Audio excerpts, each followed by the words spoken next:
முதல்ல இந்த ஓட்டு போடுற வீடியோ இருக்குல்ல, அந்த போலிங் வீடியோ, எங்களுக்கு உங்க மேல சந்தேகமா இருக்கு, அந்த வீடியோவை கொஞ்சம் கொடுங்கய்யா, நாங்க செக் பண்ணி தரோம்னு சொன்னதுக்கு என்ன சொன்னாங்க இவங்க?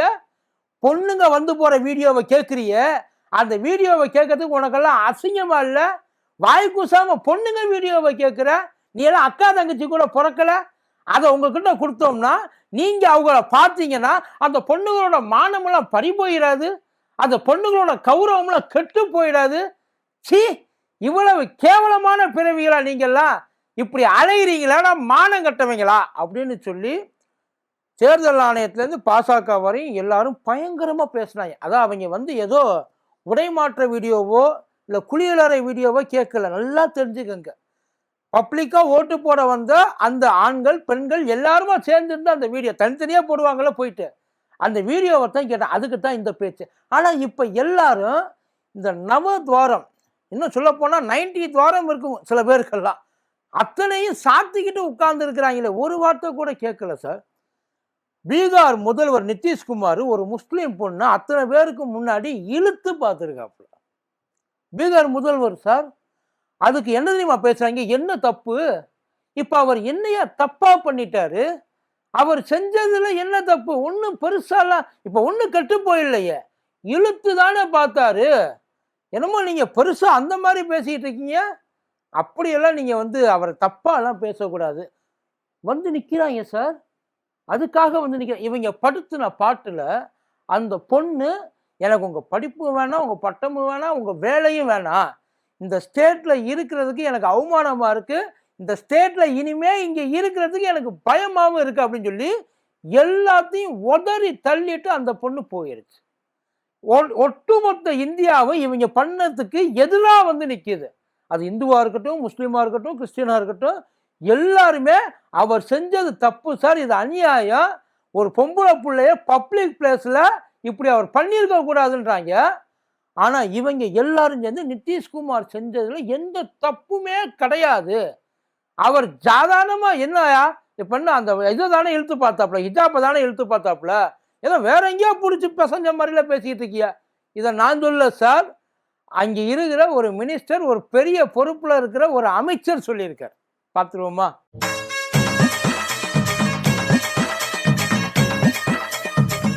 டயா பூஸ்டர் சுகரை கண்ட்ரோல் பண்ணும், உங்க ஆரோக்கியத்தை மீட்டு தரும். சர்க்கரையை கட்டுப்படுத்துறதுக்கான எளிமையான வழிமுறை, இயற்கையான வழிமுறை. அனைத்து மருந்து கடைகளிலும் கிடைக்கும். மதியம் வணக்கம், இது மதியம் தர்பார் கூத்தடி கோப்பை. நல்லா பார்த்துக்கங்க சார், இவங்க எல்லாம் தான் நம்மளோட லீடர்ஸு, இவங்க எல்லாம் தான் நம்மளோட ப்ரொடெக்டர்ஸு, இவங்க எல்லாம் தான் நம்மளோட சேவியர்ஸு, இவங்க எல்லாம் நமக்கு சர்வன்ட்ஸு.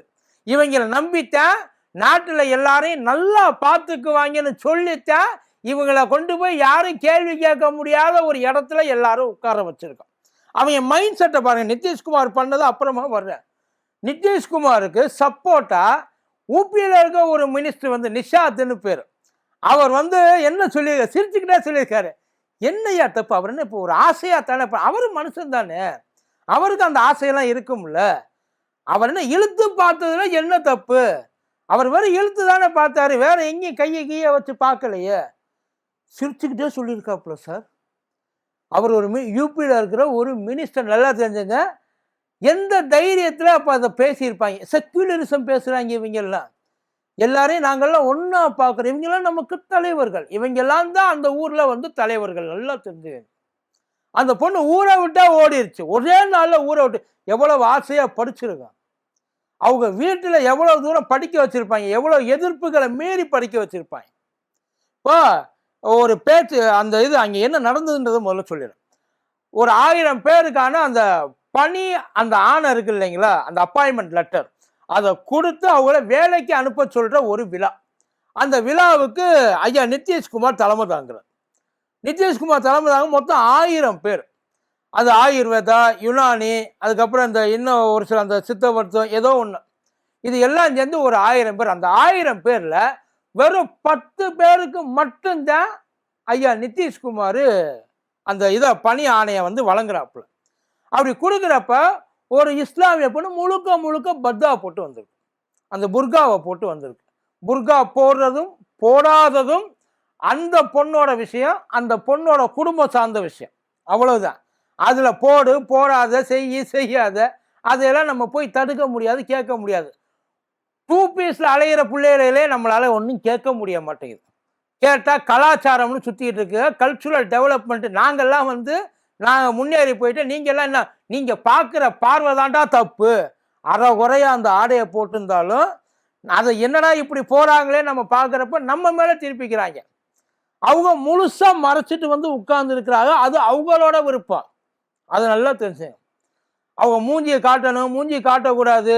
அதை நம்மளாம் நினைப்போம். வெளிநாட்டில் வெளியூர்ல அங்கே அந்த பெரிய பெரிய இஸ்லாமிய நாடுகளில் இருக்கிற பெரிய பெரிய குடும்பங்கள் அதெல்லாம் பண்றதுல அவங்களாம் ரொம்ப ஃபேஷனபுளா இருக்கிறாங்க. அது அவங்க இஷ்டம். அப்படி இருக்கக்கூடாதுன்னு அவங்கள யாரும் சொல்ல போறது இல்லை. இப்படித்தான் இருக்கணும்னு இவங்களையும் யாரும் சொல்ல போறதில்ல, கட்டாயப்படுத்த போறல. கட்டாயப்படுத்தினாலும் அது தப்பு. யாரையுமே பொதுவாக நம்மளால கேள்வி கேட்க முடியாதுன்னு வைங்கல. அவங்க அந்த புர்காவை போட்டுக்கிட்டு வர்றாங்க. புர்காவை போட்டு வர்றப்ப இவங்க ஒருவேளை இப்போ உனக்கு நிதிஷ்குமார் ஐயாவுக்கு ஒருவேளை டவுட் வந்துச்சு, இது ஆம்பளையா பொம்பளையா, உண்மையிலே இந்த ஆள் தான் நம்ம சர்டிஃபிகேட்டை கொடுக்குறோம்மா, இவங்க தான் படித்து இந்த பட்டத்தை வாங்குறாங்களா, பட்டத்தை வாங்கினவர்கள் தான் நம்ம வேலையாக கரெக்டாக கொடுத்துருக்கோமா, 1000 டவுட் இருக்கலாம். அதை செக்அப் பண்ணுறதுக்கு வேறு இடமே கிடைக்கலையா அவங்களுக்கு. ஆனால் அவர் அதுக்கு அந்த சந்தேகத்துக்கெல்லாம் அவர் போகவே இல்லை. அது வேற. அவர் ஜாலியாக அந்த குழந்தை பிள்ளையெல்லாம் இருக்கும்ல, ஒரு குஷி மூலில் இருக்கும்ல, அந்த குஷி மூலில் இருந்துக்காப்புல. யாராக இருந்தாலும் இப்படித்தான் பண்ணியிருப்பாப்புல. இல்லை இத்தனை பேருக்கு முன்னாடியே எப்படி பண்ணுறாப்புலையே அந்த ஹிஜாப் இருக்குல்ல, அதை வட்டுக்குன்னு அப்படியே புடுங்குறாப்புல. அப்படி புடுத்து என்ன இதெல்லாம் அசிங்கமா அப்படின்னு சொல்லிட்டு இழுக்கிறாப்புல. பக்கத்தில் இருக்கிறவங்களாம் மறண்டு போயிடறாங்க. ஏன்னா அவர் பண்ணது தப்பு அவனுக்குள்ள அப்படின்றது அங்கே இருக்கிற அத்தனை பேருக்கும் தெரியுது. அந்த செக்யூரிட்டி இருக்காருல்ல, அவர் பிடிச்ச அந்த பொண்ணை பின்னாடி இருக்கிறார். அங்கே டெபுட்டி சீஃப் மினிஸ்டர் இருக்காருல்ல, அவரு நிதிஷ்குமார் கையை பிடிச்சிருக்கிறார். யோ என்னையா பண்ற, இதெல்லாம் செய்யக்கூடாதியா, இதெல்லாம் உன் வீடுன்னு நினச்சிட்டு இருக்கியா, இல்லை வேற ஏதாவது உன் சொகுசு பங்களான்னு நினச்சிட்டு இருக்கியா, உன் வயசுக்கு இந்த வேலையெல்லாம் நீ வெளிப்படையா பண்ணலாமா அப்படின்ற மாதிரி அவரை பிடிச்சி இழுக்கிறாப்புல. ஆனா நிதிஷ்குமாருக்கு எந்த கவலையும் கிடையாது அதை பத்தி. அவருக்கு அந்த மூஞ்சியை நான் பார்த்துட்டேன், எனக்கு ரொம்ப சந்தோஷம். ஏதோ பம்பாய் பட்டில் வர இவர் அரவிந்த் சாமி, அந்த பிள்ளை மனிஷா கோயலா, 75 வயசாகுது உனக்கு இந்த வேலை தேவை. ஒன்றும் கொடுக்க முடிஞ்சா கூட, கொடுக்க முடியாட்டி வேற யார்ட்டையா கொடுத்து விட்டுரு. இல்லைன்னா லிஸ்ட்டை முதல்ல உனக்கு சொல்லியிருப்பாங்க. அதான் இதெல்லாம் வர்றாங்க, இவங்கெல்லாம் உங்ககிட்ட வாங்குவா. ஒரு முஸ்லீம் பேர், அந்த பிள்ளை பேர் நர்சத் பர்வின்னு நினைக்கிறேன். அந்த பிள்ளை இந்த பேர் எனக்கு பிடிக்கல, இந்த பேர் உள்ளவங்களே எனக்கு இப்போ பிடிக்கல. ஒரு காலத்தில் பயங்கரமாக செக்குலரிசமுக்கும் இன்டெலிஜென்ட்டுக்கும் ரொம்ப அது எல்லாரையும் சமமாக பார்க்கறதுக்கும் அவர் பேர் போன மனுஷன். உண்மையில அதாவது இவங்க அந்த பாஜக கூட கூட்டு சேர்றதுக்கு முன்னாடி இஸ்லாமிய என்டையர் சமுதாயமும் நிதிஷ்குமாருக்கு ஆதரவாக இருந்துச்சு. இப்பயுமே நிதிஷ்குமாருக்கு ஆதரவாக தான் இருந்திருக்கு. சேர்ந்ததுக்கு அப்புறம் சேர்க்க வேற என்ன பண்ண சொல்ல, அதைத்தான் பண்ண இழுத்து தான் பார்க்க. இப்போ ஒரு பேச்சுக்கு கேட்குறேன், ஒரு பேச்சுக்கு தான் கேட்குறேன். நான் இது நடக்குது நடக்கலை அதுக்கெல்லாம் போகவே இல்லை. ஒரு நல்ல ஒரு இந்து பொண்ணு வருது, அது என்ன பண்ணுது, மாடர்னா லோ ஹிப்பில் சாரி கட்டிட்டு வருது, நல்ல இடுப்பு தெரிகிற மாதிரி. ஒரு பேச்சுக்கு நல்லா தெரிஞ்சங்க, இது எந்த விதமான ஒரு இதுவும் கிடையாது, புரியுதா? அது பண்ணுறப்ப ஒருவேளை நிதிஷ்குமார் ஐயாவுக்கு அது ஒன் சைடு ஓப்பனாக இருக்கிறது தெரிகிறது, கேமராவுக்கு முன்னாடி தெரியுது, அவர் சங்கடமாக இருக்குது. அப்படி இருந்தாலும் ஐயா அதில் கையை வச்சு என்னம்மா இப்படி ஓப்பனாக இருக்க, இழுத்து போத்திக்கமான்னு சொல்லி இடுப்பில் கை வச்சு சேலையை தூக்கி கவர் பண்ண முடியுமா? இல்லை வேற யாரையாவது சொல்லி அதை பண்ண சொல்லுவார்? அது வருது, யோசிச்சு பாருங்களேன். அந்த இடத்துல ஒருவேளை அப்படி ஒரு சம்பவம் நடந்திருந்தா இன்னைக்கு அவருக்கு வக்காலத்து வாங்குறவங்க எல்லாம் வாயை பொத்திக்கிட்டு கிடப்பாங்களா, இல்லை இதே மாதிரி வக்காலத்து வாங்குவாங்களா, இல்லை அவருக்கு எதிராக வரைஞ்சு கட்டிட்டு நிற்பாங்களா? யோசிச்சு பாருங்க. அன்னைக்கு மட்டும் அவங்களுக்கு அவ்வளவு கோபம் வரும்ல, அன்னைக்கு மட்டும். ஒரு பேச்சுக்கு சொல்றேன், இது ஒரு ரெசிப்ரோக்கலா பாருங்களேன். இந்த சைடு ஒரு இஸ்லாமிய தலைவர், அந்த சைடு ஒரு இந்து பொண்ணு, ஒரு பேச்சுக்கு. அன்னைக்கு இதையெல்லாம் பார்த்து சிரிச்சு ரசிச்சு இதே மாதிரி பேட்டி கொடுப்பாங்களா, இல்லை வாயை மூடிட்டு பேசாம கிடப்பாங்களா? எவ்வளவு வக்கர புத்தி உள்ளவன் இவன், பேசுவோமா மாட்டோமா? இவங்களெல்லாம் கொண்டாந்து எவன்டா இவனுக்குள்ள உட்கார வச்சு இவனை தேர்ந்தெடுத்து இந்த மக்களை சொல்லணும், இவனையெல்லாம் இன்னமும் இங்க உட்கார்ந்து இருக்கிறானே வெக்கம் கட்டவன், பேசுவோமா மாட்டோமா? அப்பயும் இதே தான் நம்ம பேசுவோம். ஆனா அவங்க, அந்த பொண்ணு இன்னைக்கு பீகார்லயே இல்லை, அங்க சார் கவர்மெண்ட் வேலை கிடைக்கிறதுல எவ்வளவு கஷ்டன்றது நல்லா தெரிஞ்சுங்க. எல்லா ஊர்லயுமே எவ்வளவு பெரிய வளர்ந்த நாடா இருந்தாலும் சரி, ஒரு அரசாங்க வேலையில உள்ள போறது, அதுவும் இந்தியன் கவர்மெண்ட்டுக்கு உள்ள போறது அப்படின்னா அதெல்லாம் ஃபிக்ஸ்டு. மற்ற கவர்மெண்ட் எல்லாம் கூட சில நேரத்தில் வந்து டாப்புல் ஆகி அது வேலை இல்லாமல் வெளியில் வர்ற கேஸ் எல்லாம் உண்டு. இந்தியன் கவர்மெண்ட் ஒன்ஸ் உள்ளே போயிட்டா அதுக்கப்புறம் அதை பற்றி கவலைப்பட வேண்டியதே கிடையாது. அந்த வேலையை அந்த பொண்ணு எனக்கு வேண்டாம் அப்படின்னு சொல்லி மறுபடியும் அந்த பொண்ணோட சொந்த ஊர் கொல்கத்தா போயிருச்சு. நியாயமா அந்த புள்ள போகணுமா, இல்லை இங்கே எனக்கு இந்த இடத்துல இருக்கிறதுக்கு எனக்கு தகுதி இல்லை, நான் இந்த மாதிரி பண்ணியிருக்க கூடாது, நான் பெரிய தப்பு பண்ணிட்டேன், இல்லாட்டி இவர் பண்ணிட்டான்னு கூட இருக்கிறவங்க எல்லாருமா சேர்ந்து அவரை இறக்கி விடணுமா? மென்டல் ஹெல்த்தை செக் பண்ண சொல்றாங்க. 75 வயசு ஆயிடுச்சு. அறிவுள்ளவன் எவனாச்சும் இதை பண்ணுவானா சார்? பக்கத்துல என்ன போட்டோ எடுக்கிறப்ப குழந்தை பிள்ளையா இருந்தாலும் தோல் மேல கை போட்டு போட்டோ எடுத்தா தப்பா பேசுற ஊரு சார். எல்லா ஊர்லயுமே பேசுவாங்க. என்ன பேசுவாங்கன்னா, அந்த புள்ள ஒரு 12வது படிக்கிற புள்ள, இல்ல ஒரு காலேஜ் படிச்சு முடிச்ச புள்ள போட்டோ எடுக்கிறதா தூரமா நின்னுதான் அவ பேசுறா. நம்ம அப்பா முறையில பண்ணோம், சித்தப்பா முறையில பண்ணோம், மாமா முறையில பண்ணோம். நீங்க எந்த சொந்த அப்பா சித்தப்பா மாமா இவங்களே நம்ப முடியாத காலம் சார் இது. எதுவா இருந்தாலும் ஒரு டிஸ்டன்ஸ், யார்கிட்ட பப்ளிக் பிளேஸ்ல எப்படி பிஹேவ் பண்ணணுன்ற அந்த ஒரு பேசிக் சென்ஸ் ஒன்று வேணுமா இல்லையா?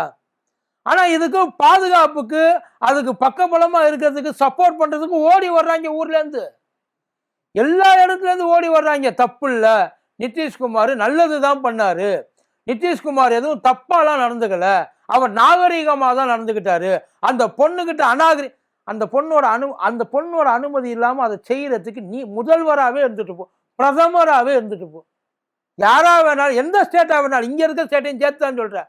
அந்த பொண்ணோட அனுமதி இல்லாம அந்த பொண்ணோட விருப்பத்துக்கு மாறா ஒரு விஷயத்தை நம்ம பண்ண பப்ளிக்லி ஹியூமிலியேட்டட் சார்.